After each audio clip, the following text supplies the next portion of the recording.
ultra-high definition video beamed from deep space, the Artemis II astronauts trained for their upcoming mission, and an Artemis landing from inside the Orion spacecraft. A few of the stories to tell you about this week at NASA.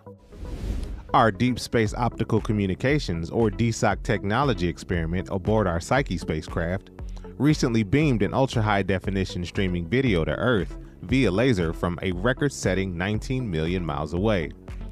The clip is the first ultra-high definition video sent via laser from deep space. It shows a cat chasing a laser beam and includes overlaid test graphics.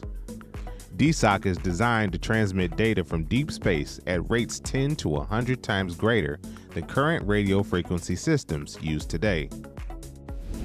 During recent training at our Johnson Space Center, the astronauts of our upcoming Artemis II mission practiced procedures to exit the Orion spacecraft in an emergency.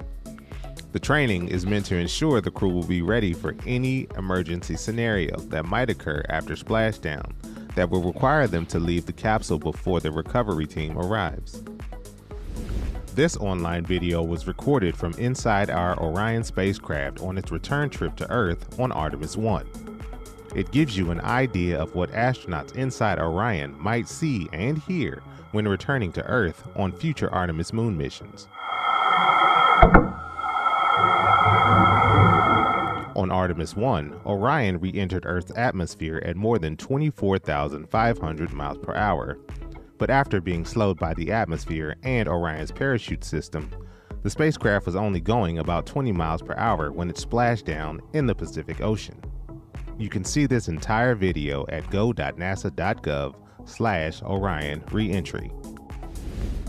The near-infrared camera on our James Webb Space Telescope recently captured this image of Uranus. It expands upon a two-color version released earlier this year and adds additional wavelength coverage for a more detailed look.